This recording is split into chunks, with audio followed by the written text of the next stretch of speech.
once again for great wrestling from the Olympic. We'll go ringside right after this message. Champ tournament bout, Johnny Red Shoes Dugan as the referee. One fall, 15-minute time limit. Coming down the aisle in front of me, the famed wrestler from Japan at 255, Professor Ito. Well, ladies and gentlemen, the big man on my right, 290-pounder. Famous all-star football lineman, number 71 with the Cleveland Browns. And he is the newly crowned America's heavyweight champion. Let's hear it for Walter Johnson. Here we go, our first event here on Great Wrestling from the Olympic. I'm Jeff Walton. You're looking at Walter Johnson, the America's heavyweight wrestling champion. And boy, there are a lot of wrestlers that would like a shot at Mr. Johnson. I'm talking about the Golden Greek himself, John Tolis, who is in #1 contention. And then there's Al Madrill, men like Professor Ito, and Big Apache Bull Ramos, Victor Rivera. The line is endless, and they will all want a shot at the America's champion. Walter Johnson, number 71, defensive lineman for the Cleveland Browns, and tough wrestler, super strong. Kicks off our program here on Great Wrestling from the Olympic. Having the champion do it is shows you the caliber of wrestlers that we have on the program. We've got a good program. We've got Mondo Guerrero teaming up with Chief Renninghil to face the World Tag Team Wrestling Champions, Ron the Spoiler Star, and the Hood. And you know, when these four get together, you know you're going to have action. Victor Rivera, the president of the R&R Company, is going to take on the Whip.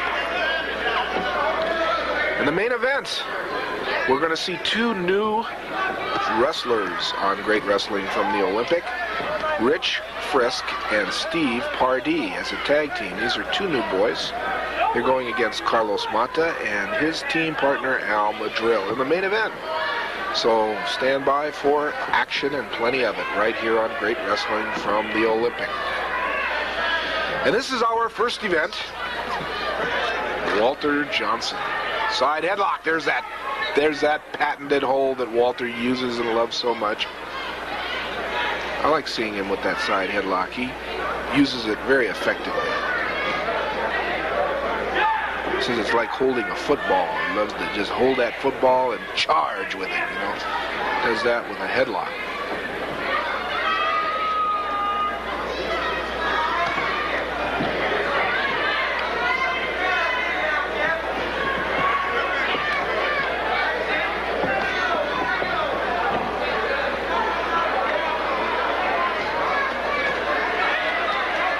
Once you're caught in a vice-like hold like that, it's really difficult to get out. I mean, you have to really kind of think about it, and while you're thinking about it, you're having your skull crushed by a big giant of a man like this. So either you have time to think about it, or you better get out of it and not think about it. Ito trying to secure release. This man is strong. Walter Johnson, you know, he has been known to just drags the man to the mat. Ito, in the meantime, rolls up, but Johnson continues to hang on to that side headlock. Raking away at the face now is Professor Ito. Ito's got to figure that he's got to work on a big man like this and do it either to his face or some part of his body, his anatomy. Golden Greek Tolis, John Tolis. A few weeks ago, these two wrestlers got into it. Fans are still talking about it. Going to work now on the eyes of Ito. Oh, and Ito rakes away at the eyes of Johnson. You can't see and breathe in wrestling. You can't really wrestle. It's that simple. Choking. Going to work on Professor Ito. And Walter Johnson is Professor Ito, rather. Yokohama, Japan is home for the Nasty Professor. He came from there and learned the martial arts there and was one of the first Japanese wrestler to bring the martial arts over to this country. Not one of the first Oriental wrestlers to invade our shores. Years ago, there was several wrestlers. One of the most prominent was Mr. Moto, Tojo Yamamoto, Shohei Baba, Big Sakaguchi. There have been numerous wrestlers, and of course one of the most famous of all the Japanese wrestlers, and a man that was respected by both the Americans and of course idolized by the Japanese, was Riki Dozan. Riki Dozan brought the American version and the American style of wrestling to Japan in the late 50s and early 60s, and unfortunately Riki Dozan is no longer with us and passed away, but the legacy that he brought to Japan is still there, and the fine wrestling is enjoyed daily by millions and millions of people throughout the country of Japan. One of the students of Riki Dozan was this Professor Ito, and I don't think Mr. Dozan would be too proud of Professor Ito with his ring style, because Riki Dozan was always a scientific styled wrestler. I can remember the Riki Dozan matches against Freddie Blassie and the Riki Dozan matches against the Sensational Intelligent Destroyer, and I can go on, and Riki Dozan was a phenomenal wrestler, just a legend, an absolute legend in his time. Now, Professor Ito says, let's wrestle scientific. Come on. You got to be careful, because Ito can be very sneaky. Oh, there's a foot to the middle and a punch to the face. Another punch that staggers Walter Johnson, number 71.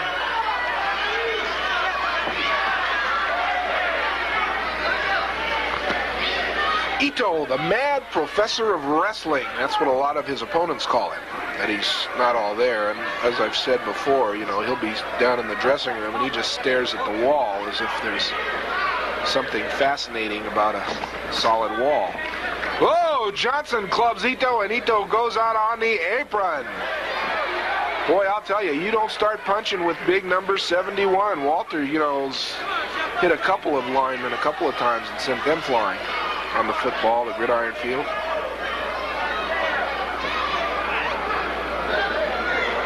Now Walter Johnson in the wrestling ring, the America's heavyweight wrestling champion.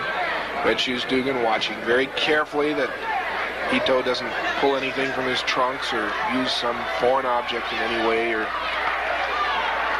to use to win his match. Sometimes it's hard to detect.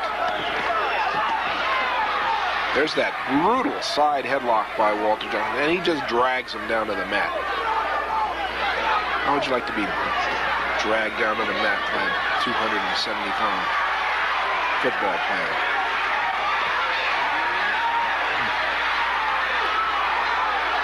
He won't let go of that side headlock. That's the way he likes to win his matches. That and those vicious body tackles that just knock the wind out of you and send you flying, and then he pins you, and that's all she wrote. That's how he won the America's Heavyweight Wrestling Championship, and needless to say, the line is around the block to get a match with number 71.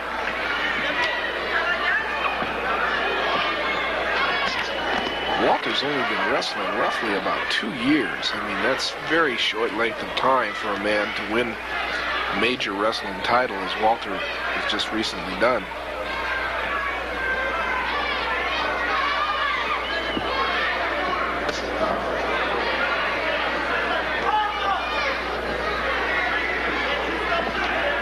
Ito complaining that the chin lock is a choke. Referee makes him break. It was under the chin, and it is now too.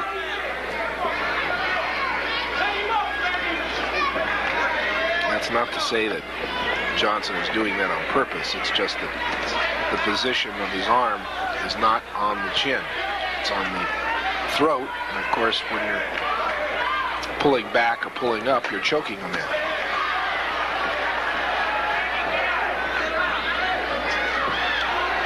Clubbing at the chest, and Walter Johnson breaks the hold. Picks up Professor, throws him into that corner. There's that sabat, that karate, that open-toed kick that stuns Walter. Snapmare takedown. And now the Professor goes to work on the nerve and the muscle and the various holes with the going to work on the neck.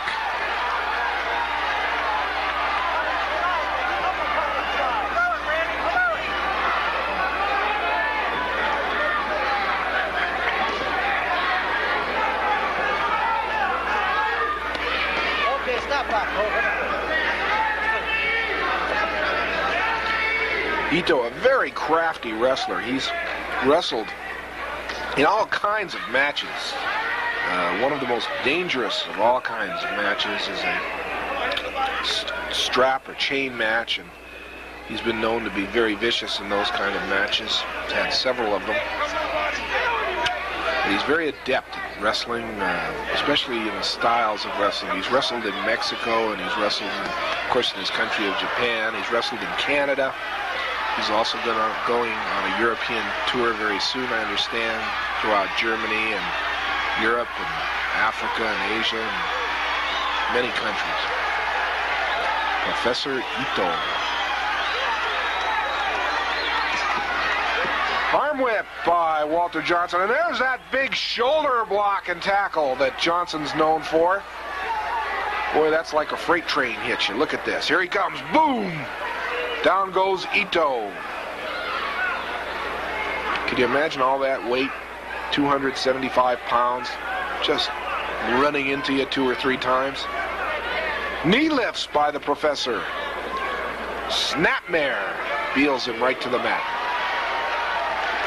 Now into the trunks goes the Professor to bowl him over into the ropes.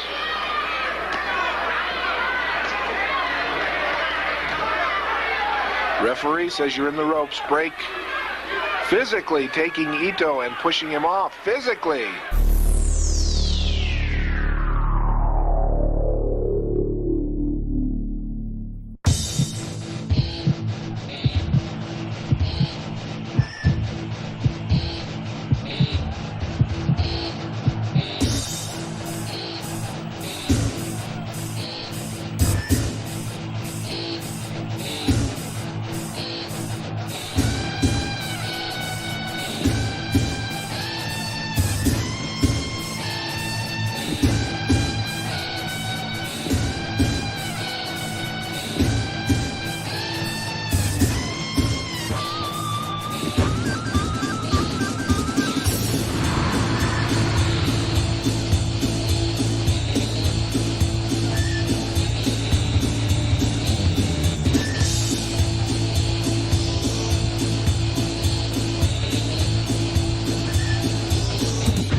I'll fix it, I swear. What happened? Nothing. So, guys, welcome to the Iwar Network Tubecast. I'm your host, Alex G. With me this evening is good old Matt Riley, good old Aaron. What's going on tonight, guys? Super secret surprise Tubecast this time. How's the audio? Can you guys hear me? We have audio problems, it seems like every Tubecast, so hopefully you guys can hear me. If you can, just shout it out in the chat that you can hear us. Can we hear the Boogie Woogie Man Jimmy Valiant in there? Or? We could. All right. Who's so El Hijo del Santo Gold says we sound good. So Nice. Fantastic there. Fantastic. All those years in broadcasting school are paying off. El Hijo de Santo Gold. Are you in the NWL? Do you guys know the story of Santo Gold? Do you know the mystery of Santo Gold? No, what is the mystery? Santo Gold is this guy who used to do these infomercials at night, selling his gold, and he made a wrestling movie called Blood Circus that's never ever been released. It's insane. It's ridiculous. Go on YouTube, type in Santo Gold. You'll see it in there. It's completely insane, hilarious. Circus. So when I was the commissioner of the NWO, I did a jobber named Santo Gold. Perfect. Yes. We're always bringing the hard-hitting, behind-the-scenes information here on the Tubecast. All the scoops. So we are watching Memphis. I believe this is either from 78 or 79. So enjoyed that. In the beginning, we were watching the Los Angeles territory matches from the Olympic.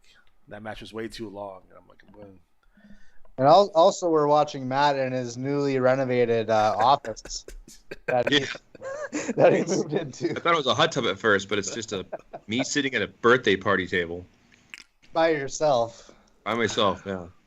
well, one day, if I can ever figure out how to change the backgrounds, I will put a picture of you in Willowick there, right in front of the post office in Willowick.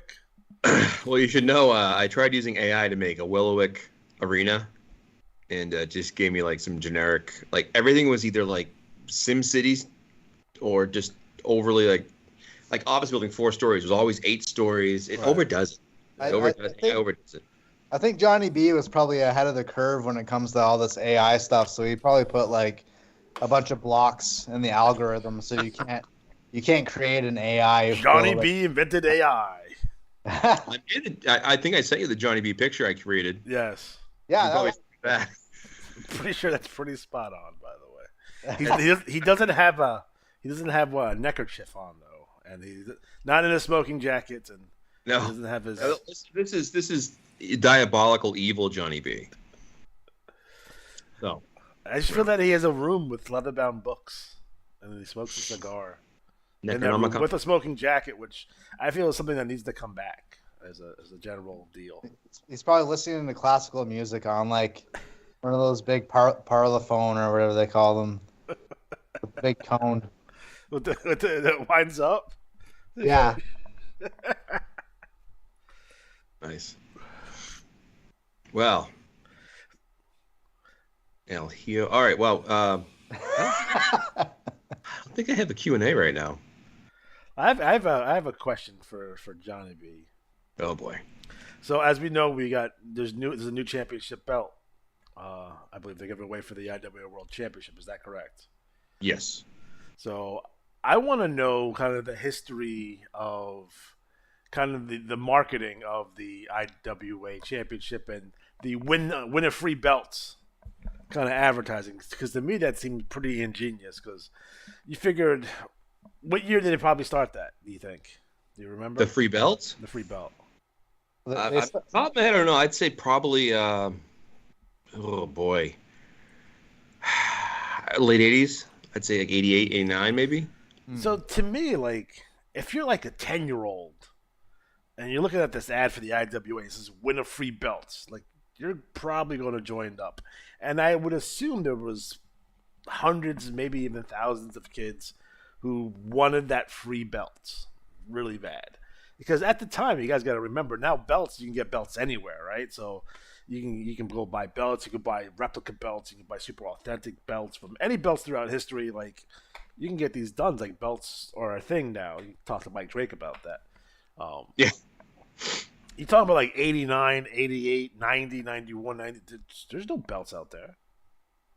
There's not guys going to shows with the Winged Eagle belt on. Like, yeah. And I can only assume that, kids of that era built up this belt to be like the big gold or something like completely insane in their mind. Yeah. That's definitely what sucked me in when I was 12 years old. I saw that ad, and that's all I wanted was the belt. it's marketing genius, because, like, as a prize, it's like, what else could you really give away that's wrestling related? You probably could have done a year subscription to PWI if you won the world title. You probably could have done that. I know they were doing like a phone call from a wrestler at one point.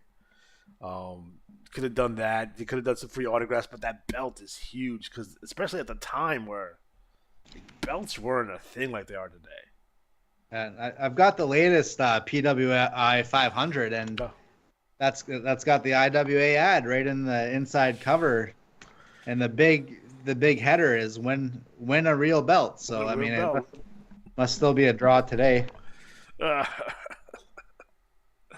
Yeah, kids want a belt. I still want to I wonder how the IWA's relationship with PWI is nowadays because they recently were sold, so they're under new ownership now, and the guys who run it seem like pretty cool dudes. So I was wondering how that's going for him. Is Eddie Elner still there? I think he's long gone. I think they're all long gone. Liz Hunter is gone. What was that? Brock, whatever his name was, he's gone. Liz Hunter wasn't a real person, from what I understand. I was gonna say I always figured like there was this Bill Apter with like a bunch of booze, and like he had Scott, Liz. If he had whiskey, he was somebody else. If he had gin, he was Liz Hunter. I'll show you. I remember, I think it was Wrestling World Magazine had a guy who was like Stately Wayne. Stately Wayne Manor, yeah. And he would just piss people off, like argue with them. He's on Twitter. He's fine. Is he really? Yeah. That guy's got to be dead. Who's this guy? Who's this guy, Alex, with the white glasses and the long mustache? Oh, that's Handsome Jimmy. Handsome Jimmy Valiant. Have mercy. The Boogie Woogie Man. The Boogie Woogie Man. Yes. I think this is probably the run where Jarrett bought him that house. Now, is this the thing where you say, okay, well, if Shawn Michaels was back in like the 60s and 70s, would he have become the Boogie Woogie Man? Yeah, I mean, like, he probably would have never turned heel. He would have been the heartthrob babyface for sure for like ever. Yeah. Because unfortunately for Shawn, and this probably hurt him, he wasn't a rugged guy. You know what I mean? Like, he tried to get that beard going, like at 96. That's probably his best look, but he's not a really rugged-looking guy. So he's more of like, I'm going to beat you with athletics, because he is super athletic, but he's not someone that's going to go out and fight you. You know what I mean? So yeah. And like, even back then, look, the Boogie Woogie losing it. Look at that Boogie Woogie jam right now. Look at this. Really? This is 78, guys. Like, look at this. Damn. Memphis way ahead of their time. It's crazy to see him move like that, knowing how bad he gets to be pretty soon after. Like, oh my God, he's dancing. It's a concert. This is the early formative years of Billy Jack Novak. So. People talk about wrestling and sport. There's nothing more sports entertainment than that right there. Like, legitimately. It's ridiculous. Well, speaking of sports entertainment, that picture in the middle of the screen. Yes. People are wondering what that is. Well, what is it, Matt? That is... All right, I'll preface it with this. Back in the early 90s, this is like 91. Yeah, 91, 92. I went to Killer Kowalski's in 91, and some of the guys that I knew in the area joined the IWA, eventually went to the Killer Kowalski school as well. One of them was Will Boberg, who had Woodstock War and Peace, which was a great character. And then China and Triple H. Perry Saturn. And Perry was there before I got there. But he had a character called Flamethrower, Gargantua, and then I forget the third guy's name. Gargantua was like an Andre the Giant.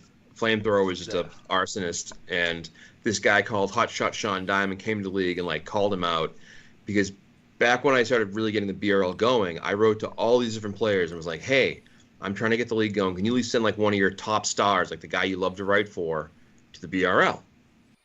And I got such a great response. Like, we got so many players. And for a while like everyone was kind of like feeling the league out and they were like just trying to make their way, like everyone started feuding with everybody. It was crazy. And Will was an artist, and he did this cartoon, and it was me interviewing Sean Diamond in the offices. That's a really well done comic. Yeah, and as we're 90s like underground comic kind of vibe to it. Oh yeah.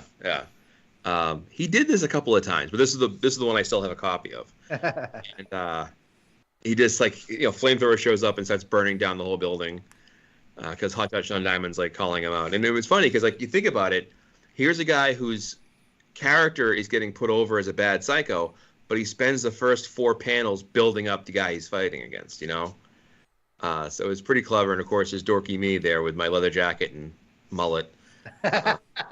Oh no. So I found that. So that's going to be in this issue, the 200th issue of the Iwar mag. It's going to be in there, so you can all read it and go, boy, that was something. There it is. There it is. Uh-oh. Yeah.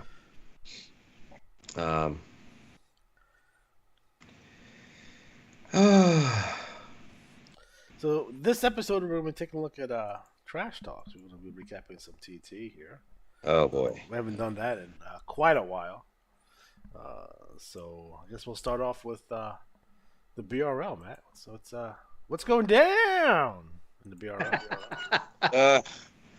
Well, it helps if I actually read the BRL. Usually, I wait till I get the actual bulletins because I'm super old school. You're so ridiculous. So I will read through. We know the champions. I will read through some of the trash talk here, and brief recap. So, the commissioner's report was just Dick Jackson covering with Rick Challenger covering because Kim's on vacation. Because Attaway went on vacation. Which reminder, if you're in the Steel Fed, get your stuff in early. Because the Thanksgiving's coming up just a week away. There we go. Stone Cold's joined us. I think Kim went on vacation. She probably went on a cruise to Alaska. Yeah, maybe. You never know. Or Waikiki. Yeah. So first up, we have U.S. Mail, the total package, demanding thanks for his service from Wolf Keenan and Canadian strongman Gordon Donovan. And of course, he's claiming he ran Zydrate off because Zydrate's disappeared, and no promo. Just a side note, we all know that the real Canadian strongman is Darren Soanes. I just got to put that out there. Yeah, there you go. Conspicuous by his absence, by the way, right now. Yeah. Usually he's in here giving us grief. Next up, we had Adam Cash, and he's talking about him and Fatty's impending departure to the Hall of Fame and how he's going to hopefully get that all past him so he can focus on his career again.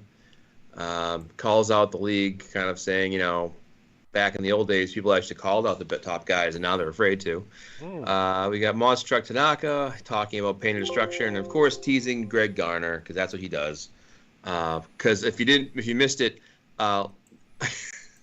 2 cycles ago, Tanaka was told he had a blind date, so he showed up, and he got attacked by Pain and Destruction. So in the next issue, he claimed he was upset because he felt bad that he didn't run into his blind date because she couldn't see him. So he wants to find this blind woman. And so now he's still looking for her. Pretty much writes himself. Yeah. Poor Monster Truck Tanaka. He's got a hard life. Hio the Teamster does it. I think Alex will appreciate this. So RJ Gallo keeps doing promos where he's like living the high life. Girls in each arm, the finest hotels, the finest wine, etc. So RJ Gallo goes to a hotel, and he's hitting the bell, wants service, and he's being rude. And they're who I am. I deserve special treatment now. So then the ball hop taps him on the arm and is like, hey, and he's like waves him off. So finally, after bellhop keeps trying to get his attention, the bellhop turns him around, and it's Hio the Teamster, who RJ Gallo has been insulting his mother and everything else. And he ends up giving him a Mexican slam into the luggage trolley, and then pushes the luggage trolley down the hallway and into the pool with his fancy suit and luggage in tow. So the team tells him, "You're all wet." Yeah. So that's a feud in the brewing. LePage Turner takes credit for ruining Punk Rock Mike's career, breaking his spirit. And he talks about Battlecade in his match where he's going to be facing, Timberwolf, RX Payne, Greg Garner, and Double R. So There's also a mystery challenger, so he talks about not being afraid of them because he already put away people like Ghostly Shadows. Big Guns Greg Garner talks about Adam Kingdom Hillbilly Kevin in his triple threat match, and he wants a shot at the North American title. He wants to win it. He wants to finally have a match against Tanaka with a title on line where it's just the two of them. Suburban Housewives, he's mocking the SHS, who he thinks he's ruined. He's chased off Neo Dragon. Neon Dragon. The Neon Dragon was a Japanese version. That was like a knockoff, like low budget. He brought the flag to the ring. Popping a cold one. Another cold one. It was Alex. Yeah, I have my hardcore Canada Dry. It's just a Coors Light. Nice. Where do they get that name from? Like, Canada's clearly not dry. You know what I mean? Well, I think the idea is it's the girls are pretty dry. Oh, sir, have you not seen Natalie Neidhart? Good thing we're demonetized. Her sister Jenny is much hotter. Yeah, I saw pictures of them at the pool. I'm more of a Martha Hart kind of guy. You're more of a Helen Hart type of guy. All right, well, all Helen Hart talk aside, the American Destroyer. He wants a street fight match against Patrick O'Malley at Battlecade. He'll get it. Wisp's word in the street. Wisp, he kind of mentions that him and Seth Adams Lee were planning to leave the BRL, but there's no draft, so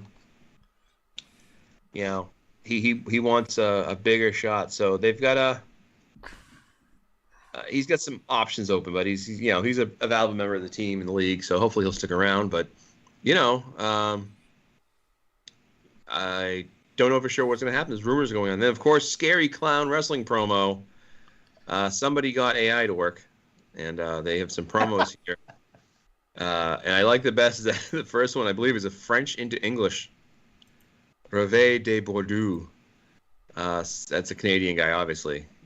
He would fit into the MLL, the Maple Leaf League, if it opens. Like I said in the thing, what makes a Canadian league Canadian? Like what? There's 4 wrestlers to be Canadian. Why can't it just be like Stampede inspired? Yeah, well, I think all the matches are only Tim Hortons coffees on a pole matches. Don't they only have 2 counts in Canada? Isn't that a thing? What's that? Don't they only have 2 counts in Canada? I think it's 2 counts. That's what Jacques Rougeau told me. And I believe him. Oh. So Bizarro, the wrestling scary clown here, he actually won the championship, so good on him. $25 out of a credit. We get Heavy D Wrestling Dominator. Heavy D looks like Billy Jack Novak got into the gym. Like Heavy D and the boys? Yes, the Heavy D Splash. So, it says here he's, does it say how tall he is? Well, it says if you're 7'7" tall or 7 inches tall, doesn't matter. He's going to smash you, so good on him. 7'7", like Elegante size? Him, apparently, yeah. Wow. So he is now. Leon Sputnik has come in, and he's looking for Sabretooth. Sabretooth needs to. Yeah. Okay. We get the Swamp Dominators, Obadiah and Jebediah.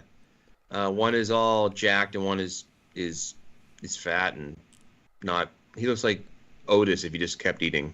We still need more fat guys in wrestling. There's still not. There's more than there has been. Right. However, we need more. Remember Crusher Blackwell? I do. Crusher Blackwell was like a big star in AWA wrestling. I was remember thinking like you watch like old shows like that, and you're like, wow, that guy was like a main eventer. Yeah. And now he wouldn't even be a jobber. They wouldn't even put him on the show. Yeah. Would you consider a one-man gang a fat guy? He was a fat guy. Right? Yeah. He's a great fat guy. Versatile. Bundy. Showing his range. Bundy. He was Akeem. The African Dream. Yeah. We got Double R Rob Ratliff talking about being the champion. He is our champion. He will be defending against litigation. Due to scheduling, we might have to move some title shots around. So that's in the works. See, BRL's best tag team, Ricky Salt and Silver Fox. Silver Fox is there to talk with Silver Fox is Jack. Jesus. Kids Ricky Salt and Robert Pepper, which looked like someone said, make the guns with long hair because they're both jacked. That's the thing. Like I noticed a thing like with AI is that if you make someone, it makes them as jacked as they can be. Like I haven't seen it make anybody like I tried to make somebody and have them be look gaunt and skinny, and I didn't do it. So Salt and Pepper Express is out there laying out challenges. So AI has got a bias towards buff, jacked dudes. Yes, It does. Donnie Bloodstone also jacked. Pretty discriminatory, if you ask me. I think what it's funny about is it's like I always feel like Dolph Ziggler got hit with this. Like certain guys who look almost too good, like they look like they came out of like a wrestling video game. Yeah. So like Dolph Ziggler, what's his face? The guy from Atlanta, A-Town Down. Oh, Theory. Austin Theory. Like they're just like too like they're almost like cookie cutter. Like they look too, so you can't get beyond the fact they look jacked. Whereas guys like Gunther, who kind of got more jacked but still has a weird look to him, you know. Right. Even Hogan's like chubby. Right. Yeah. If you look at Mr. Perfect, like he clearly wasn't perfect, and that's kind of like part of the charm of the angle, maybe. Oh, for sure. Yeah. Yeah, like there's so many guys now. Like, what was the guy Jackson Riker or Riker Jackson? Racist guy? Yeah. Like he was like super like insanely cut up and jacked. Brian Allegedly. Cage. But he was racist. Allegedly. Yeah.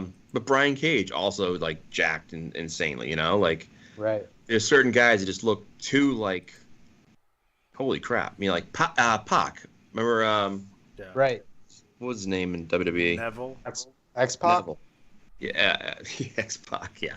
But like, like when you have a certain look, it's like it's almost like they're It like works it's against so, you, maybe. it's It so makes- similar. Makes you hard to relate to. Yeah, like Maybe. Hawaiian. Extent. Like here we have Brian Rotten, so he gets a look makeover. He used to have a look where he was using the avatar of Brian Knobbs, Right. and Brian Knobbs was an 8-way fat guy. He was, and then he got tagged up with Jerry Sagovich, and Jerry Sags and Brian Knobbs became the Nasty Boys, and all of a sudden they were a hot tag team. Big time.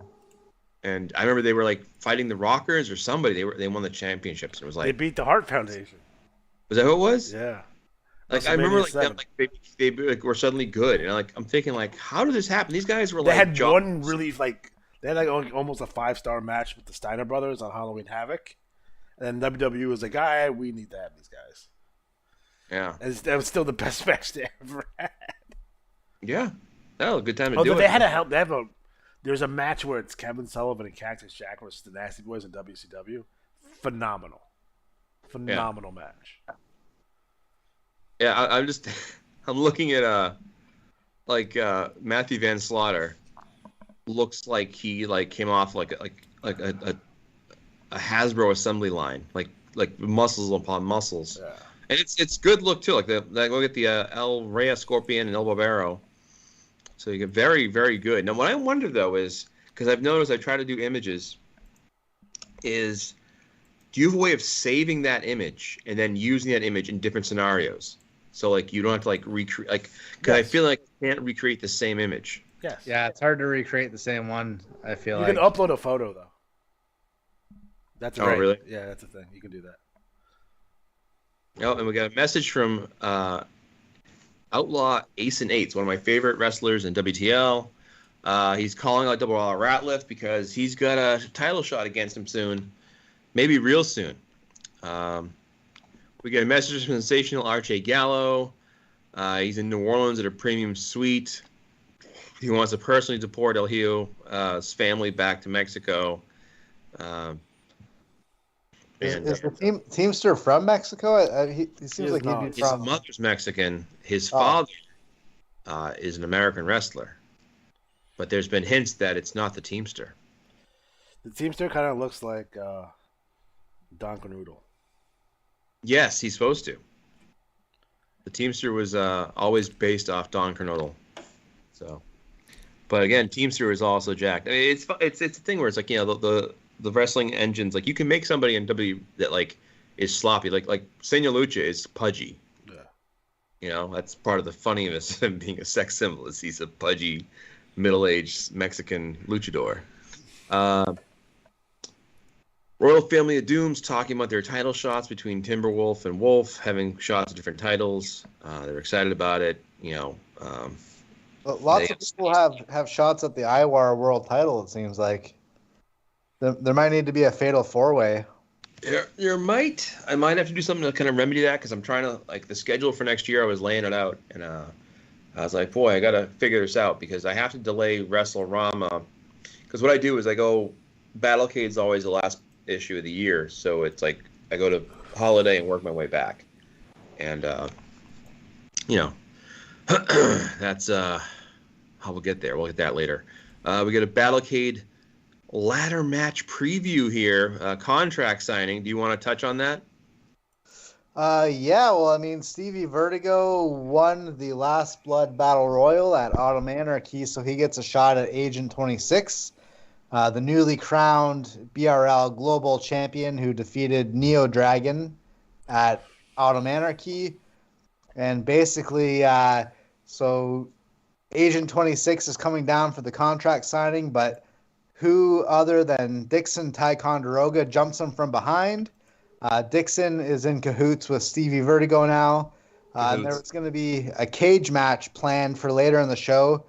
They drag Agent 26 into the ring. As the cage is lowering, they beat the crap out of him, bust him open, and they sign the contract with his blood. And there's going to be a ladder match happening at Battlecade for the global title. Love it. Love it. I love the cage effect. I love turns. I like the Dave Meltzer and Wrestling Observer news items. Do you want to talk about how you put that together?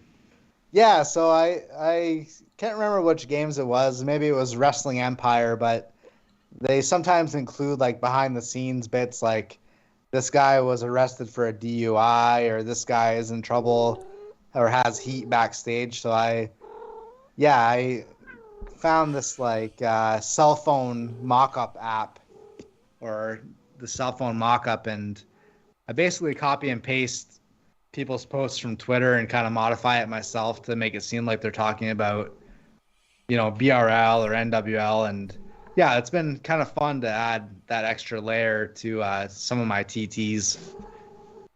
How about the cat? Is the cat of opinion? She's very opinionated. Yeah, she's a big Stevie Vertigo fan. What's your cat's name? Ash. Ash. Yeah, she really wants to get in on the conversation here. There's there more. You go. Come see your friend Ash. What the hell's happened? Stunner! Oh. Yeah, Ash is only a year and a half, so she's a bit of a troublemaker. Yeah. Martini hates being held, so it's a great time right now. Just really enjoying herself. You tell her eyes is like, how do I get down? What? No. Don't claw me. Right in the face. Now she's like, piss off. You mad? Good. Stay mad. Yeah. Uh-oh.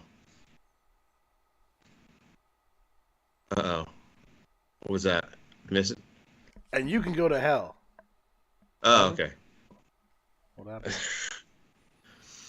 Anyways, where was I? BRL. Okay, so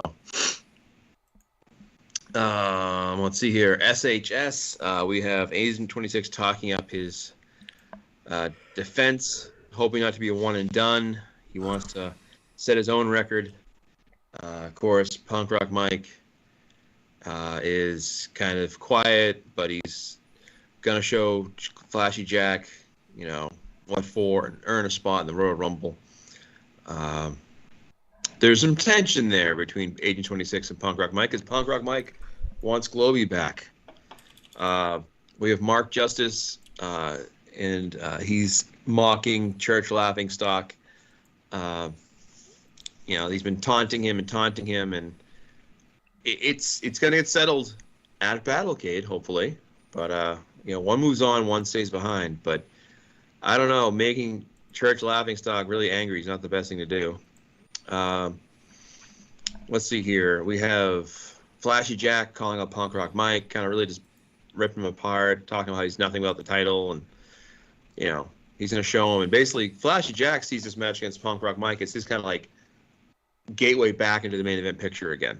So, lots going on there. Of course, we have the BRL's top trio of the year, the Mannequins, who have had a hellacious year. I think it's 4 times now they've been six-man champion of the world, or either way. So, Really? And they're just unstoppable. They've like a lot of 520, 521s. Yeah, 4-time out of 6. I think it might be 5-time now. I can look into that. And then Flashy Jack takes time to make fun of Owen Bullock. Owen Bullock, I always say this. One thing, my favorite thing about the AI stuff is Owen Bullock was using Keith Lee's image. Now he's like a country boy. So it's like, wow, you really went all in on that bleaching stuff. We get the McFlaherty's talking about their match with Samoan Death Grip. This is a long-running feud. Do you want to talk about that at all? Yeah, I mean, that's been really fun to go back and forth with the McFlahertys pretty much all year. I think McFlaherty's and Samoan Death Grip first crossed each other's paths at WrestleRama back in January. And Samoan Death Grip has kind of been climbing their way back into the global tag team title picture. The McFlahertys and Samoan Death Grip are neck and neck as far as tag team of the year in the BRL. Yeah. And now it's going to come down to one final kind of matchup at Battlecade for the global tag team titles. Yeah, well put. I mean, it really is. It's good to see a good chase for the champion or the tag team of the year.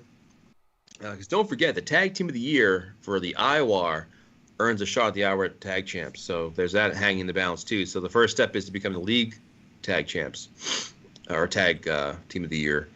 We get a Rex Chambers promo. Rex Chambers, formerly the IWL, has kind of cut promos in all the leagues. And again, we see some AI here. We're seeing a very AI-heavy bulletin.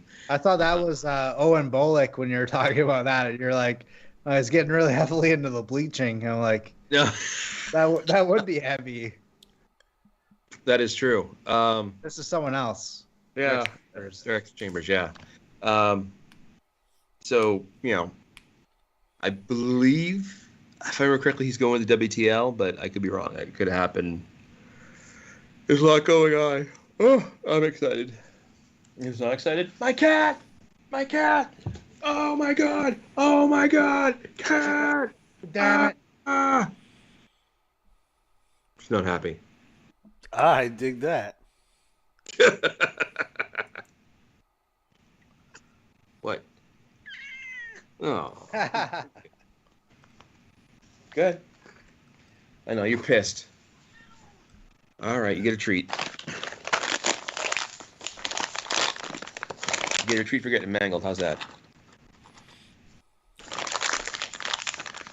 Yes, you dig that. So what's up next? Next up, let's do NWL.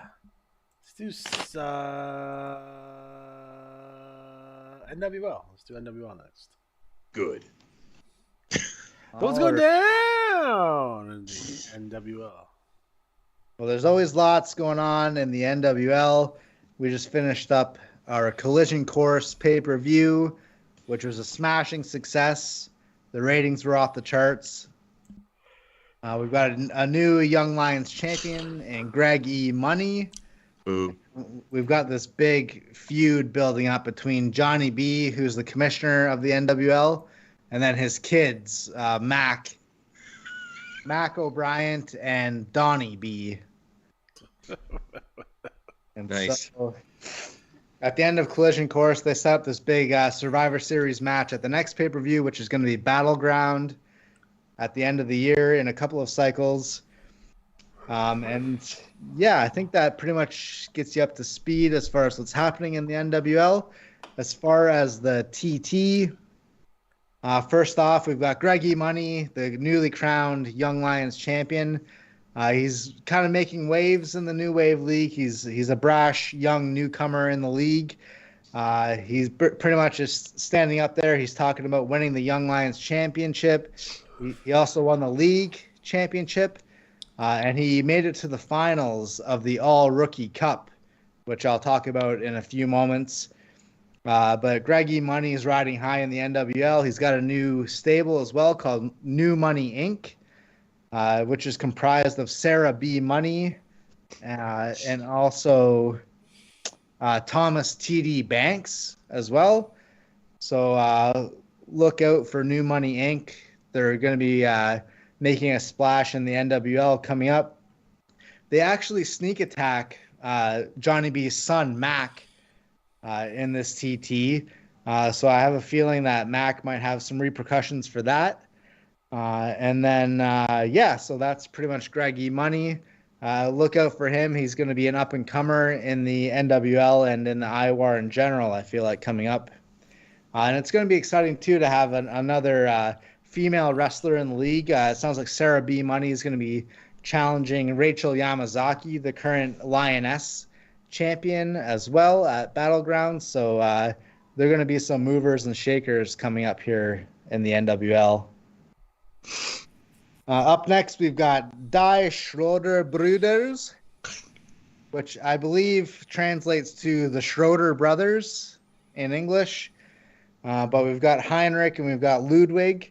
It's good to have another new tag team on the scene in the NWL. There's going to be another tag team that I'll talk about a little bit later. But basically, we have the current Young Lions tag team champions, the Institution, Future Man and Mongo. They're going to be graduating to the CWL coming up.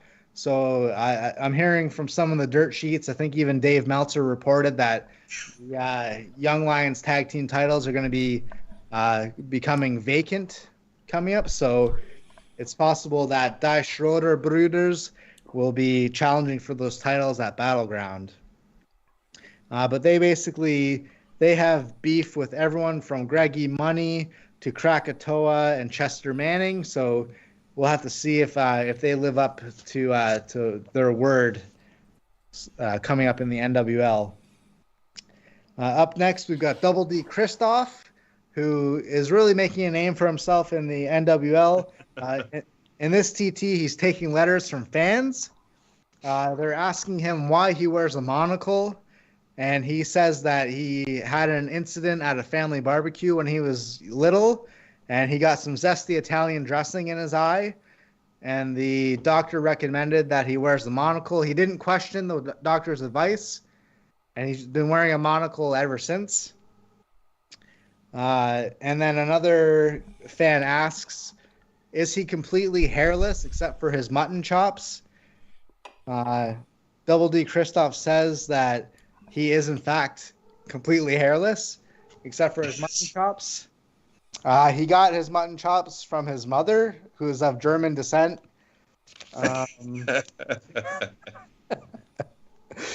And the mutton chops came in really handy during his career in the adult film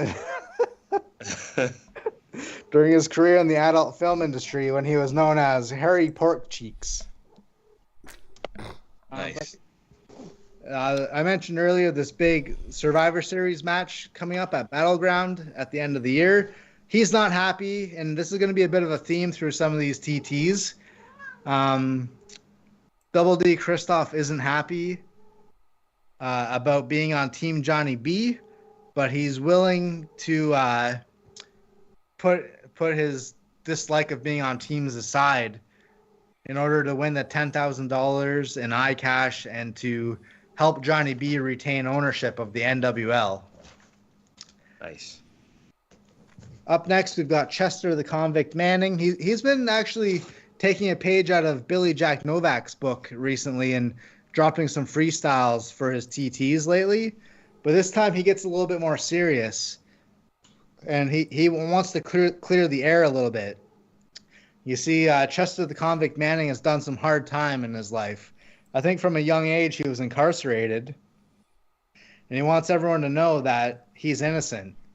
So he got caught up in some sort of scheme that involved smuggling drugs, and he's going to keep working to clear his name, and he might just do that through his promos in the NWL. Up next, we've got the Northern Boys, which is, I mentioned earlier, Die Stroder Brooders. That was one tag team that's up and coming in the NWL. Well, the Northern Boys are going to be another tag team that are up and coming, and they're comprised of Mike Rampage Sanders and Killer Creed, which I'm really excited to see this new tag team on the scene.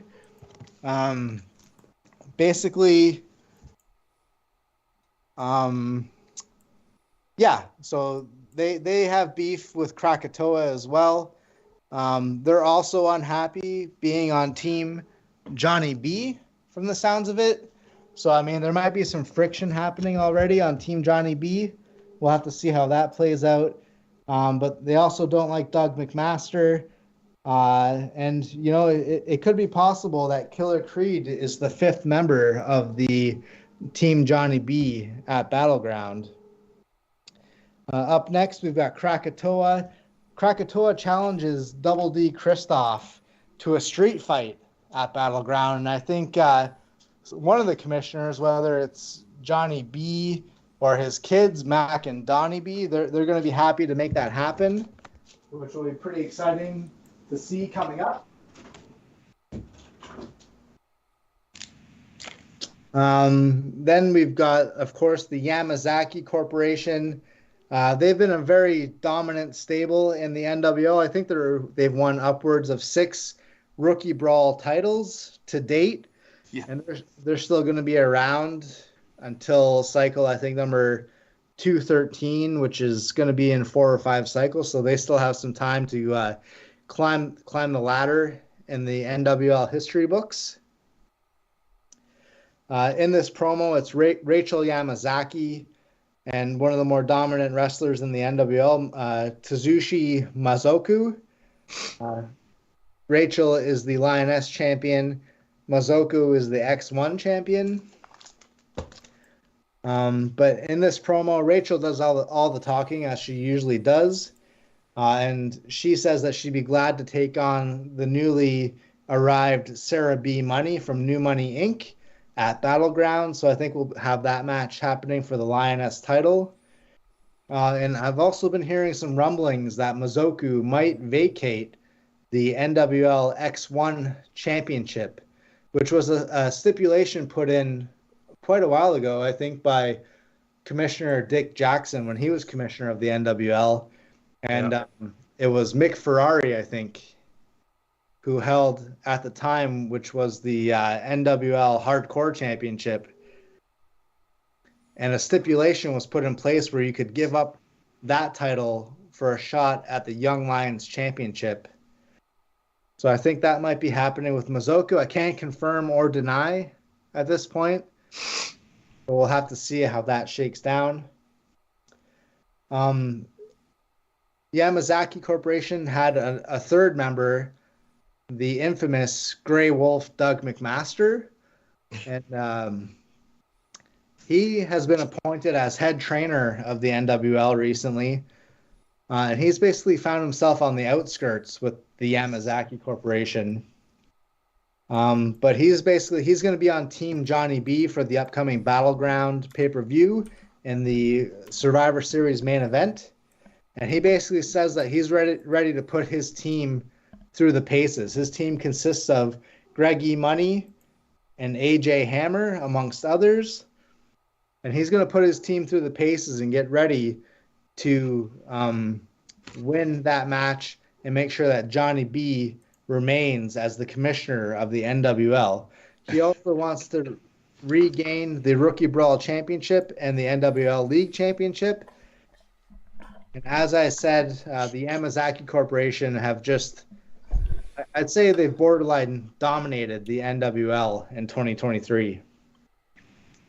I wouldn't say borderline. They have, yeah. Yeah. And for our final TT, we have kind of a nice send-off from another dominant faction in the NWL in 2023, the Institution, which was comprised of Future Man, Mongo, and Norman the Loon Kevkis. And this is kind of their send-off TT as they make their way to the CWL, which is a huge pickup for the CWL. Yeah. So we have a final singles title count. We had Future Man with one Brookie Rawl championship. That should be Rookie Brawl. That too. Two-time league champion, one-time TV champion, 4 regionals and 3 battle royals. We also had Mongo with 1 Rookie Brawl, 1 league, 3 TV, 8 regional, and 2 battle royals. We had Norman the Loon Kevkis with 1 TV, 11 regionals, and 1 Young Lions championship, which the Young Lions title is kind of the elusive one because whoever wins the Young Lions title basically holds that title for at least 4 cycles between pay-per-views. So that's kind of become like, almost one of the top titles in the NWL because so few guys get to hold it during their time in the NWL. Sure. And as for Multi's title count, we had Future Man and Mongo, 8-time league tag team champions, which puts them, I think, at number 2 all time in the NWL as far as tag teams. They had 2 times as TV tag team champions, and they've also been the Young Lions tag team champions for quite a while as well, most of the year. Norman, Mongo, and Future Man as 6-man champions. They did that 7 times as League 6-man and 2 times as TV 6-man champions. So what started off maybe as a slower year in 2023 as far as wrestlers coming into the NWL, we're definitely finishing on a strong note, I think, with the league. Yeah, man. I dig that. So next up is going to be the WTL. So Matt, what's going down in WTL? Hell should I know? Aren't you there? Yeah. All right. Let's see here. All right. Well, Sheriff Lone Star is back in the saddle of being the commissioner, and he's still got the $50,000 reward offering. Anyone who can figure out who stole the reports from a few cycles ago? Backstabber. Yeah, backstabber. I agree.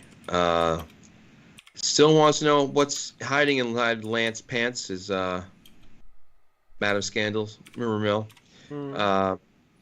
We, of course, have Mr. Fight, Senor Lucha, calling out Ace and Eights and calling Mr. Pennynickel a snitch because they're accusing him of being the man who stole it. Just because he looks kind of like the guy in the picture but with a sombrero on doesn't mean it's him. Cowboy Schlitz wants to take out his valet, and he tells him to keep his hands off his testicles. So, Rags to Riches regain the Western Frontier tag titles, and they're on a hot streak. Jim Spur is not. He's just been ice cold, but he likes getting bloody. So, you'll see a promo in there for the 5th ladder match battle royal. We're now over 50 people in it, or 50 wrestlers, so that's kind of good. It's $2 per entry, but don't forget, the winner gets an Iwar title match of any champion they want. So, like a Money in the Bank. And then we have Ace and Eights, AA, chiming in. He's warning Cowboy Schlitz not to get involved because Miss Testicles looks like, well, ain't nothing a guy wants to look at the bar. And then we have Atomic Shogun, and he attacks Sheriff Lone Star. They're upset with Sheriff Lone Star, and in the process accidentally knocks out Sheriff Lone Star. We have again a litany of AI wrestlers.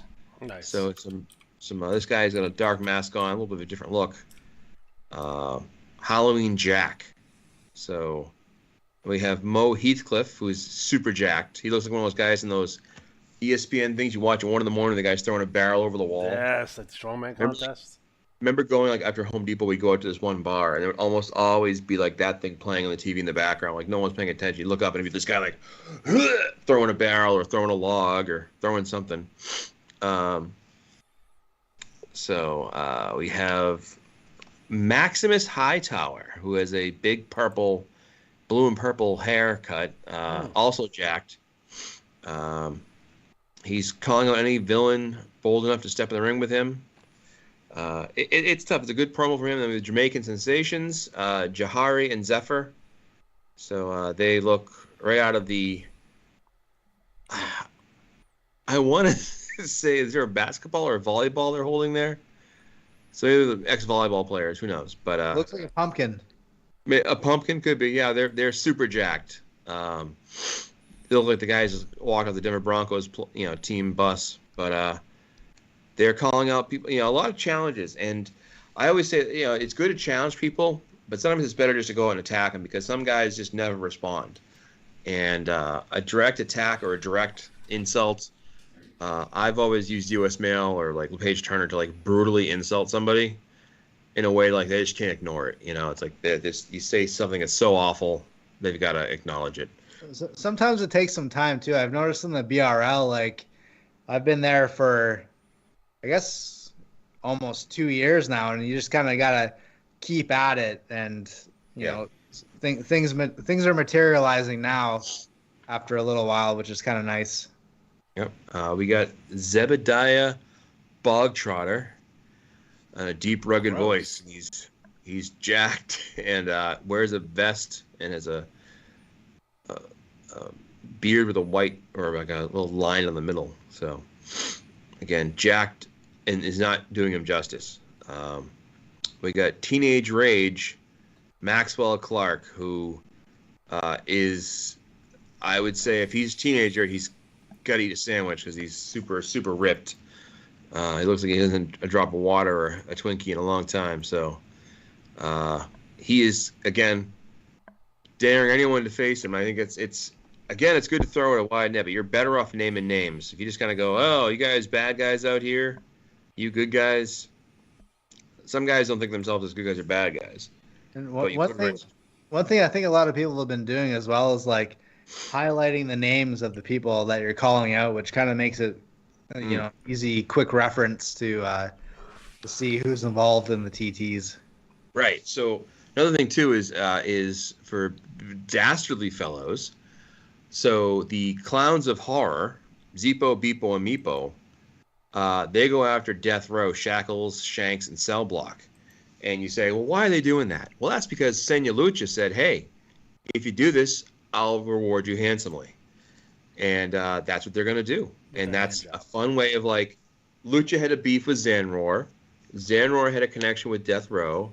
Death Row was also in WTL. And so it's kind of carrying over, Nice. For all. Then we get a rap challenge from Bowen Bolick. So he does a rap here.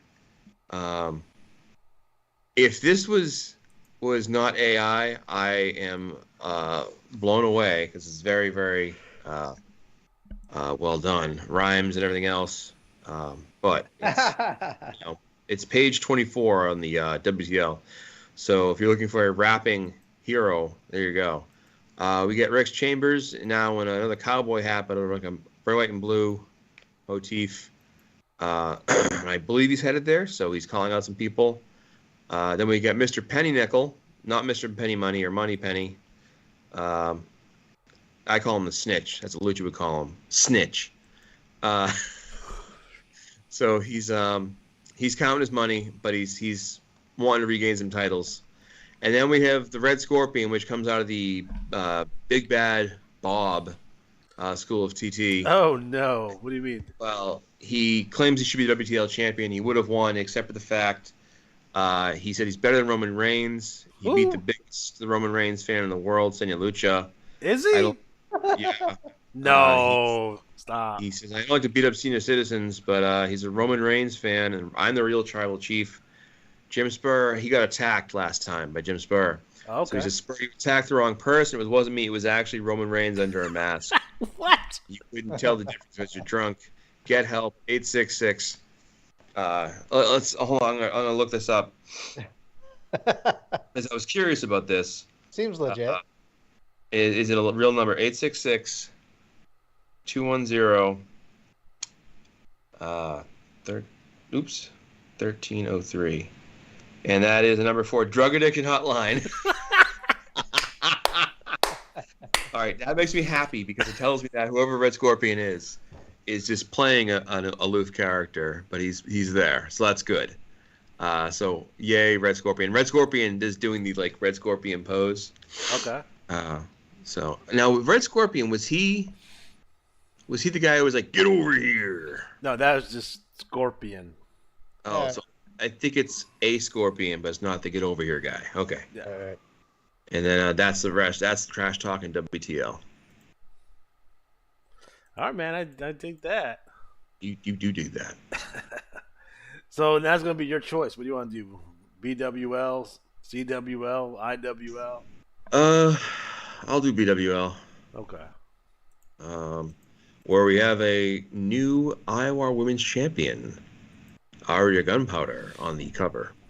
So, wearing the belt, there you go. When you win the Women's World Championship in the Iwar, you get your picture on the BWL Bulletin. Oh, okay. It's one of the random fun bonuses of being in the BWL. This is the write-up pay-per-view, so let's see. We went over the results last time, but I'm excited. The big thing was that Cage Fury 2, Aria Gunpowder will fight the Wrestler of the Year for women for the Iwar Championship. She will defend that against them, and we will have our first Women's Iwar Tag Champions match, and it'll be the champs, Betty the New and Gina Colada, taking on Penny Punk and a mystery partner, as if anyone will team with her. So let's see here. Trash talk wise, Gina Colada talks about being upset that she didn't win the match, but that she's happy because the silver lining is she cost Penny Punk the win too. So it's not a total loss. Let's see here. We get trash talk from Gina Colada's really toned down. I remember she was kind of like, a bit of a drunken waste case at one point, but now she's got kind of like more of a killer kind of look to her. Yeah, she's sobered up and she's refined her thing, and that's going to be explained soon. Nice. So we have Rachel Van Dorn after being attacked by barbed wire and beaten with a bag full of cell phones. So if you didn't read the pay-per-view, earlier in the pay-per-view, Rachel Van Dorn comes out and is like, hey, I want to make a statement and talk to my followers that were tricked into going to a haunted house. It wasn't a haunted house. They were all beaten into a coma and had their phones stolen. And then, of course, she gets beat up with a bag of phones. They pan back, and it's Barbed Wire, the psychotic wrestler who did it. And Barbed Wire has wrestled a long time. Is she formerly of the IWL? Barbed Wire? Barb was in the BRL. Ah. Oh, she may have been in IWL briefly, but I'm pretty sure it was just BRL. But so she talks about being in the hospital and gonna get revenge. She's angry, and then of course she talks about like getting serious. Then we have Francine Badafuguli, and she's talking about wanting the BWL IWGP Championship, which the BWL doesn't have an IWGP Championship. It was the that particular faction of the game had that promotion had that championship. Gina Colada won it and now has lost it to Aria Gunpowder. I keep wanting to say Aria Grande. Aria Gunpowder. We have Jeannie Briggs, who got a makeover and went from looking like attaché from Gorgeous Ladies of Wrestling to a blonde, kind of a hyper-jacked version of, what was her name? Lacey something. The wrestler in WWE. Whatever it was. Lacey Grace. Yeah, whatever it was. Lacey, the racist Southern girl. Wildfire Betty Red warning. She's red hot. She's angry. She wants to regain the Iwar Women's Championship. Now, I will bring this up behind the scenes. There was I had a request to allow Jane the Vixen Red into the league. And as we all know, the BWL is a one wrestler per player league. Only problem is Jane Red wants to get a chance at that championship. So there is a small little possibility, and what that is the ladder match battle royal. If a female wrestler wins it, so that is not from the BWL, because the BWL doesn't have entries for it because we have other things going on with the BWL. But if a Iwar wrestler who is not in the BWL wins the Money in the Bank, they can cash that in to take part in a title match. So it's kind of an outside way to do it, but it's not probably the easiest way. I think there's 2 women wrestlers and 48 male wrestlers, or 49 male wrestlers. So that won't be easy. Aria Gunpowder talks about being champion, how proud she is, and that everyone, didn't give her a chance. The other 2 stars are getting, more attention. But she's really had a strong year. She really has. She won Queen of the Ring. She came through, so she talks. She came through the NWL pipeline as well. So yeah. So really, really doing well. Then we have Addison Killswitch, and she's kind of, mad about it, and she's threatening Gina Colada. You are the Brooklyn Brawler, Toss, and Ric Flair Sweets. You suck. And then she talks about Penny Punk. So I think she wants some attention. Then we have Barbed Wire talking about being happy to be back and getting more blood and, happy. We have Erica Phobia. Do you want to talk about her at all? Yeah, I mean, she's unhappy that she lost the Triple Threat title match at, was it No Man's Land? Yes. And then she kind of has a burgeoning feud with Rudy Groove, which she, in the middle of her promo, Rudy Groove attacks Erica Phobia, and then that leads to an Anywhere Falls Count match. And then Erica's going to have some things going on coming up with Rachel Yamazaki from the NWL, so that's going to be pretty fun to get into as well. Yes. Let's see here. Next up, we have Beulah Booger, who is the demonic country girl. She's had a split personality, Duchess, and she's talking about being free and thank the priest for getting it out of her system. And said she is. My two dads came over to help in the promo, and I'm always happy when people take promos and use wrestlers from other parts of the game. I have a running gag where I have Lee T. Gation be the lawyer for BWL. I'm Continuity. Yeah. I think my two dads have done a few exorcisms in the last couple of years, so that's pretty cool to see. The more exorcisms, the better, I say. Yeah. Yeah, just don't look into their past. So Brenda Bring to Pain has a picture here, and I want to say that I'm very happy. This looks like an AI image, but there's one difference, and it's that the way I thought at first it was an art drawing, but the reason I know it's AI is if you look at her hand, this is page 37, her hand becomes the bat, becomes the arm. AI has a problem with hands and limbs for some reason. I don't know why, but I still like the image. I still love it. I love the little red cloud around her, red spark. Rusty Cage, my son Garden. I'm not tired. You're tired. And I enjoy the use of the 5-knuckle shuffle with hidden brass knuckles. So the knuckle sandwich. It's a good finisher. So she is here to collect more money. Started in 2006, so she's got quite the experience. Huntress talking about Huntress. I always think of as one of the secretly top wrestlers. People don't get enough attention. She really does. She's I think number 3 overall or about there. It's really close. So Huntress, trying to lock down the championship as well. She has kind of snake bitten. And then of course we have Court Justice, the Supreme Court Justice, and her bailiff Rusty. Talking about Joya Pyro, so she's been racking up belts lately, so good on her, and happy to see it. So that's what's going on. I dig that. All right, so next up, CWL. I think I'll take the CWL. Do it. So yeah, we start out with the commissioner's report, which is fantastic.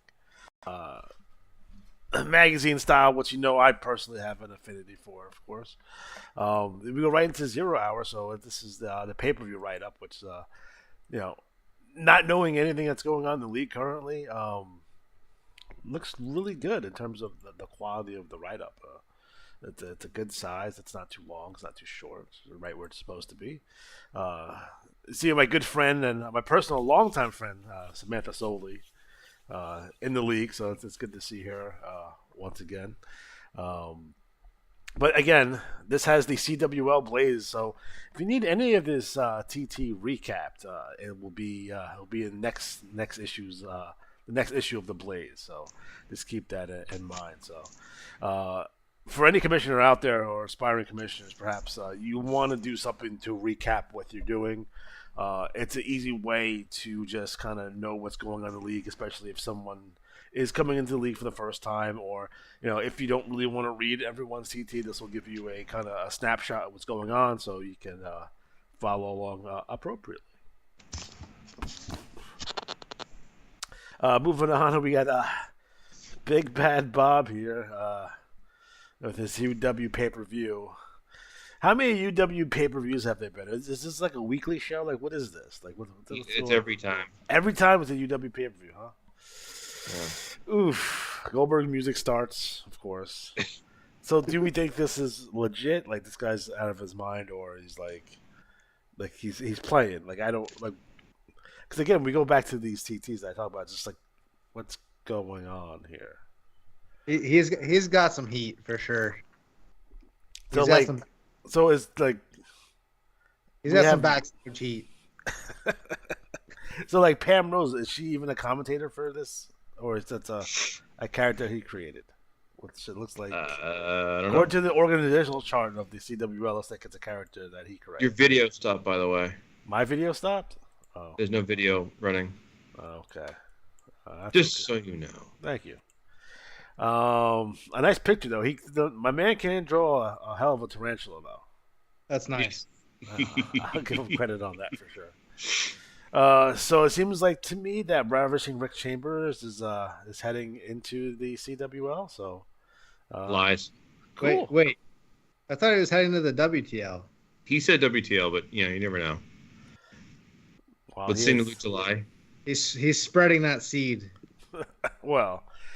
It is possible, and I think one man has officially done this before. Is one man can't compete in all the Iwar leagues at the same time. It's been done, so yes, keep that in mind. Matt, is that a Senior Lucha mask, or what do you got rocking there? It is. Scott sent me a Blue Demon Jr. mask. It fits in really well with your new office space that you moved into. Yeah, yes. Oh, and I can dance in it. It's ridiculous. So is it official Blue Demon Jr.? Like, did he buy that from a Mexican? Like, outside the Olympic? Blue Demon Jr. himself. From, because you have to, like, the authentic mask you got to buy from a 70-year-old woman outside of Arena, Mexico. That's how that goes. If you get it any other way, it's not authentic. So just keep that in mind.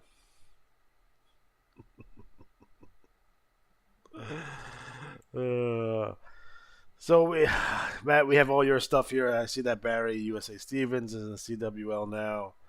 Well, you should know that Barry Stevens, Barry Stevens promo. I'm very proud of this. Starts off as every Barry Stevens starts off, and he says he's there. He's trying to have a protest, and the interviewer's like, "Oh, is it the bombings in Gaza? Is it about the mass shootings? Is it about a disgraced former president? Trying to excite his extremists to attack people?" And Barry's like, "This is bigger than that. The Idaho screwed up my holds." He talks about getting robbed of a title shot, and of course he says, if someone ring performance was rated on a scale of, like, say 1 to 501, Barry should hit a 498 because he's an electric performer. And Midnight Scorpion, who is, another Scorpion guy. That's Midnight Scorpion. That's a different Scorpion. Mm. But he might still say, "Get over here." Anyways, then the Von Schnapps go on, and whatever. That's fine. So But who do you currently have in the CWO? So you have Stevens and the Von Schnapps right now? Yeah. Next up, we have a nice little photo of the institution. I don't know who these guys are. Tell me a little bit about the institution. I'm still there. They're a great team. Recently graduated from the NWL. Absolutely dominated in the NWL, and probably some of the best TTs that I've seen in my couple of years in the league. Run a segment called Group Therapy, and then their one member Mongo does bits of wisdom from Mongo, and they're just great. So I think it's a great pickup for the CWL to have the institution in their ranks. I see that. You have the Nutty Bunnies, the newest members. It's interesting. It's that great Kali right there. Fantastic. There's a level of appreciation for things like that. We do have the group therapy with the institution here as well. But after that, we go to the notorious Big Daddy D, Doug Connor, who is talking about the Christian Warriors retirement, which is sad. But the American Patriot's still there, so that's good. So we have the silencer John Whedon.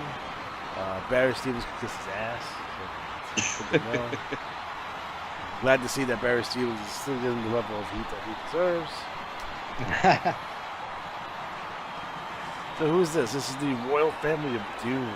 So we got Battle Axe, Cobra, Armageddon, Midnight Scorpion, and Flash. They'll dig it. Coming soon, watch the space for Fabulous Harry Hertz addresses his critics. The Harry Hertz story will be told.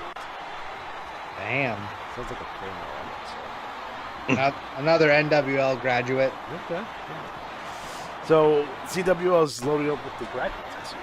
It's fantastic. Scott says the match is too loud. Is it on? Oh, it is. Yeah.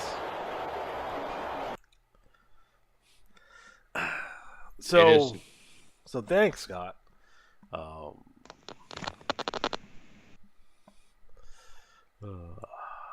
We're currently watching Ric Flair versus Jack Ferrano from the Dominican Republic, where they steal the belt from Flair on this one. So this is the one where Flair was going to die, and he's that's the match. Yeah, really? That's the match. Yeah, he wasn't going to get out of Dominican Republic alive with the belt, so he lost the belt to Jack Ferrano.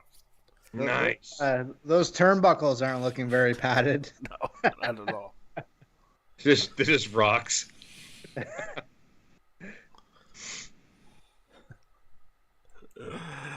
So who do we have here? We have what? Timothy Zamopowski. Okay, Hazrats and Crusher Payne. Lots of AI I see as well here, which is good. That's good. I dabbled a little bit in the AI as well. Slaughter Dog, Sputnik challenges Barry Stevens. That could be interesting. But yeah, you don't want to overdo it with the AI, and if you're gonna do AI, vary it up.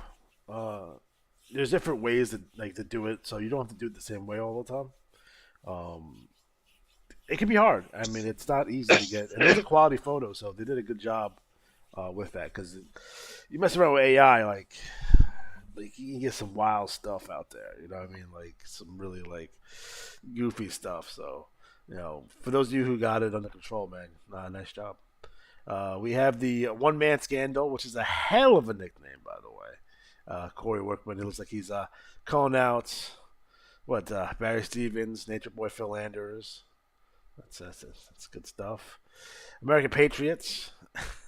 So yeah, American Patriot versus Barry Stevens is something that should happen all the time. That's interesting. Is the Chameleon now in the CWL? Yes, he is. Look at that. All right, hell of a pickup. We have Millennial Reign of Benny Factor and Artificial. That's funny. We have the Zodiac Horoscope. Okay. Looks like he's calling out Fabulous Harry Hurt. We have the Nature Boy Phil Landers. What is he talking about? The Master Sadist. That's interesting. And then we have Reese. What is that? Reese Smart? What is this? Interesting. Big Bad Bob. Oh no. Who else we got here? Just looking. I think we'll end up with I don't know how to pronounce this name, but it's gonna be Unecta Lanvia. Okay. Ooh. So some sort of what I assume is you never can tell. This is 2023. So we have a female wrestler here in the CWL. So real good stuff. CWL looking dope, man. Like it looks really cool. You know, it's been a league that's been hurting for a while, for sure. So I'm glad to see it taking its rightful place in terms of prominence here in the Iwar. So nice job overall. So Matt, you want to do IWL? Sure. Well, let's see here. Well, as those of you who read the IWL Power Hour will know, the report now has a online component that shows up in, the IWAR chat, and it shows up on the IWAR Facebook page. And there's a review of the trash talk, so you can get caught up right away. Somebody said, "Oh, you're in the BRL. Are you volunteering to be my co-commissioner? Because you can have it. That'd be great." That's what I mean by being co-commissioner. So co-commissioner is needed. I'd love if somebody do that for us. Get an itch. All right, so get my glasses Remember when the on. NWO had like 4 commissioners at one time, Yes, and then everyone stopped doing work except for me? I do. So the big twist, of course, was that we got the Chameleon will challenge Leotari for the multinational title, and some other matches set up. I'm just gonna skip down past the stuff and say here. So Magnifico Astro. So this is another really nice layout for some new characters, and kind of talking about their old school wrestling and talking about their success so far in the Battle Royal, eliminating Suyu Pai and Steel Cut Oats. So, hey, pretty good success. Good calling out names. Then we have Ultimo Astro Gun Collection. So, again, these are fun little characters. And, again, it's like kind of a different look. I like it. And then we have Excelente Astro. So, the Astros. So, he looks like a little dapper fellow. He talks about beating Alec von Schnapp. Who hasn't? What if Excelente Astro was actually Mexican for lockdown? Alex, No. Did I bring you back? No. Golden God Brady Buckshot. So he's been using the some of the characters from It's Always Sunny in Philadelphia, and I think I said this before, but Charlie Day, who's one of the stars of the show, went to college with a friend of mine, and I knew him back in college. I didn't go to that college, but I spent a lot of time there hanging out. And he is Charlie Day. Like, that is him. It's just amped up for the show, but that's really him. Anyways, I'm a fan of Always Sunny, so I always enjoyed these promos. And he's a golden god. And if you ever watch the show, you'll get the references too. But we have a ladder match battle royal promo. You know what that means? Time for promos from me. We got the Von Schnapps with the same promo. I do know that I do the promo for the Von Schnapps, and they do half the promo directed at CWL, where their focus is a tag team, and then half the promo in the IWL, where their focus is a trio. And they make fun of Nightmare Court, calling him Night Court. Did not bring in Richard Mall because he couldn't make an appearance. I guess he's not going to be there. Oh. Atari makes a big promo calling out the Chameleon, and because the Chameleon attacked him. And then we got Steel Cut Oats also looking jacked, insanely jacked, but that's okay. He's supposed to look insanely jacked. He looks like Will Hobbs, who just decided to like get super cut. And Steroids. yeah, it's all right. It's allowed. This is imaginary wrestling, so Sure is. imaginary steroids.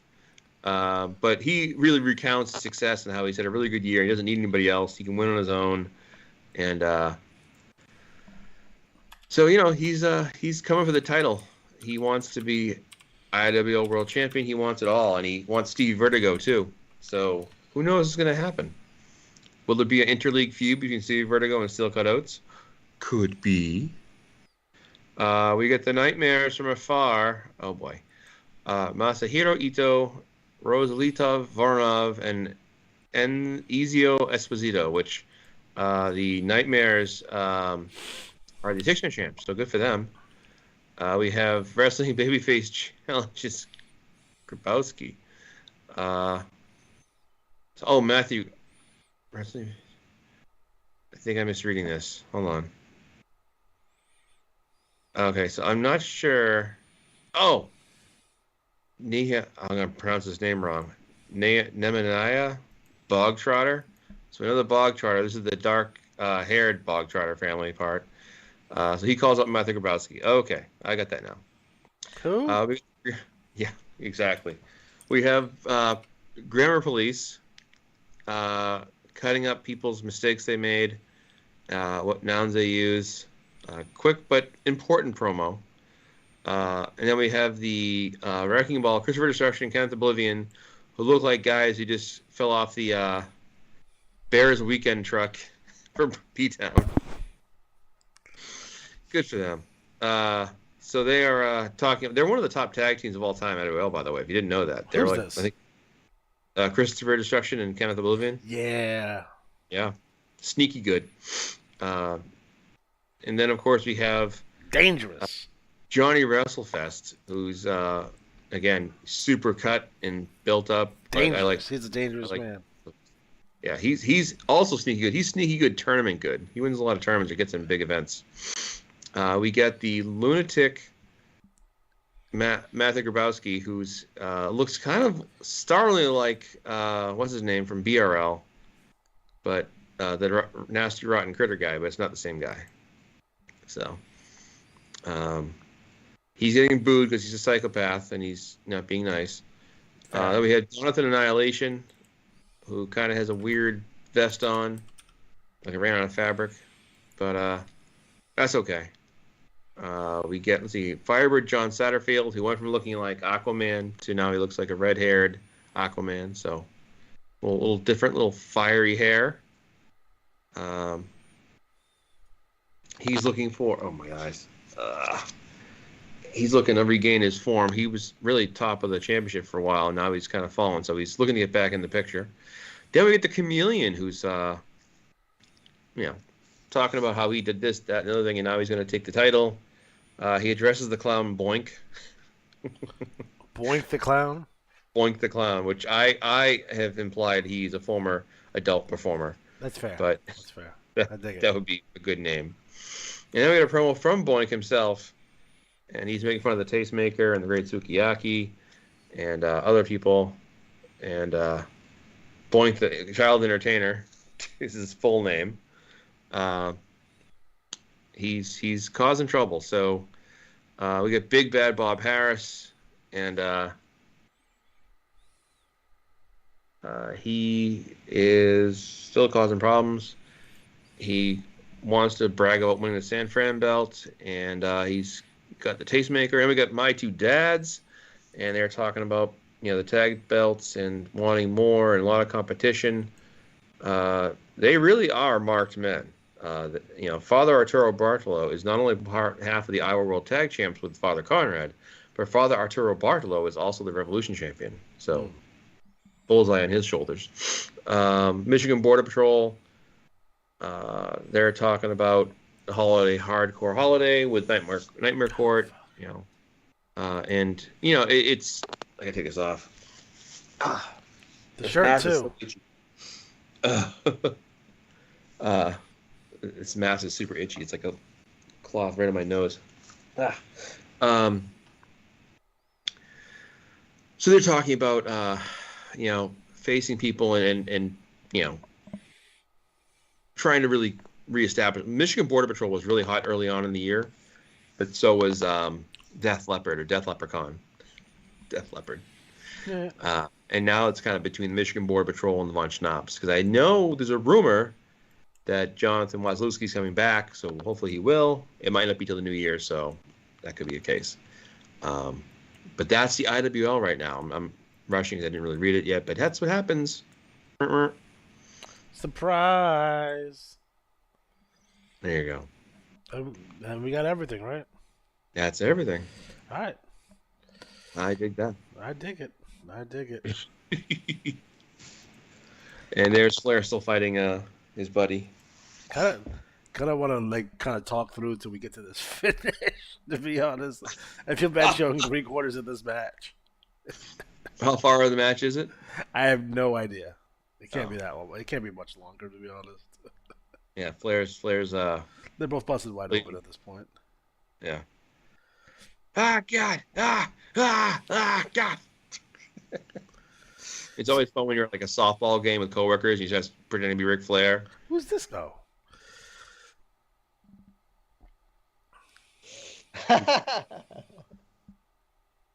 What the hell? Who's that guy? I don't know. I don't know what happened. He's the commissioner. Oh, it's got to be the guy that maybe was like. This has to be the finish. Has to go right to the sleeper here. Well, he's going for the sleeper. Yeah, the thing about like because this was obviously not acknowledged on, on TV or anything like that, but it's like, in some people's book, Jack Fernero is the lineal NWA World Heavyweight Champion right now. Well, that's the thing I was going to say. Is there somebody like in a Dominican barbershop like, you think he's good? He never beat him. I had this. Oh, here it is. Oh, foot on the rope. Nice Flair, falsy. Foot on the ropes. Fun By the pile way, driver. Pile driver. Would you be able to show, say, a movie called, I don't know, No Holds Barred? That was a terrible pile driver. Holy crap. Is that the finish? Yeah. That's it. It was more of a hangman's DDT. Well, Flair never took pile drivers the right way. He would always put his hands down. So he did that with Funk in '89 also. So yeah, I remember that. Because I was like, why is he holding his shoes? Yeah. So there it is. But, there's a barbershop in like the Dominican. I never lost the belt. Well, I was talking to this guy. He worked at a deli near me, and he's like, he saw the shirt I was wearing. I was wearing a wrestling-related shirt. And he's Dominican. He's like, my father makes me watch that Ric Flair Jack Ferrero match like all the time. Like that's their thing. Like if you're Dominican and a wrestling fan, that's a big fucking deal for you. That's their Brett versus Shawn Iron Man match, or yeah, it's a big deal. Like so it's like, and I've heard that match 1,000 times. A lot of Dominican people up here and the New York area, so it's kind of a big deal. It's like I don't know if I told the story on air or not, but my grandfather was a big wrestling fan. I never met him. He died. I was probably 6 months old when he passed away, but he would go to the Garden in the late 50s and I think the 60s or whatever, and he was a wrestling fan, and it was a big deal when Pedro won the belt. He called back home to Puerto Rico to kind of report like, hey, listen, he won the belt. It's a big fucking deal. And there were fucking like parties in the fucking streets and shit. Like that's something that really happened. So it's like that's why it was a special connection with the Garden. I could kind of could feel him a little bit. I get the goosebumps when I go in there because he used to frequent there quite often. And I guess the 60s and 70s. I don't know if he's there in the 50s or not, but he used to make. My mom would hate watching wrestling. She would bring it up. It's like, you're just like my father. Maybe you watch this shit all the time. So it was definitely because I don't know if you guys know this, but early WWF was also shown on the Spanish language station in New York. So That's the thing. What do you got? The Iwar stickers? Yes. They're currently for sale. Yeah, they can be. We need that Iwar clock though. Yeah, I know. The Iwar alarm clock. The Iwar clock.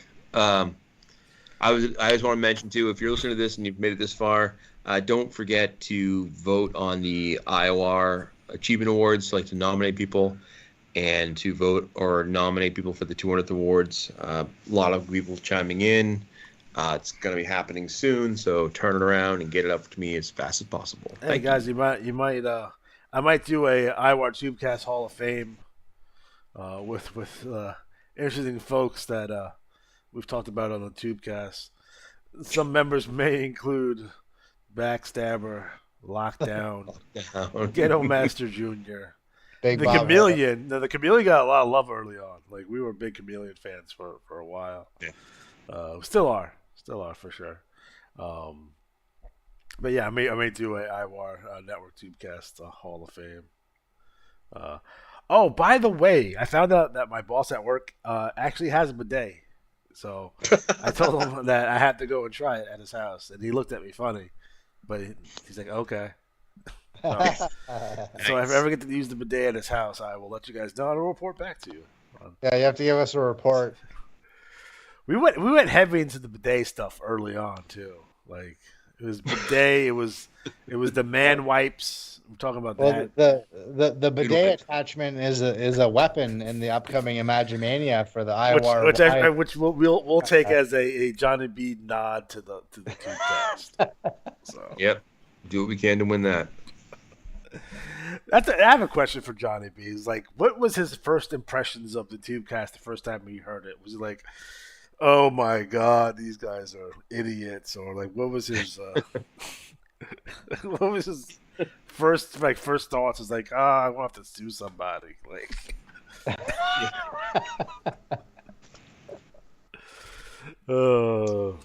I guess he would have. I'm assuming he would have just saw it because you probably posted it somewhere up there. Yeah. Because I know he went and he listened to everything that was IWA related. So, it's just smart. You want to, anything that's going on with your business, you kind of want to get how the people are feeling out there, kind of, get within the people, or he probably has a fake book account that he joined the Iwar Facebook page with probably too. So you never know how that went. So A burner account. yeah.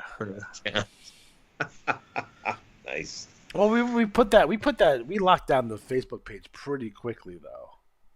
Yeah. Yeah. So because we had like anyone who was ever admin a Facebook page would know like people will like sneak in there and then try to sell you stuff, or there'll be like some Nigerians in there trying to steal your identity or something, which happens quite a bit. So we locked that down pretty good. Pretty much from the questions are the biggest deal. So all right, so I guess that's it. We're out of time. So for Aaron, for Matt, I'm Alex G. Have a good night.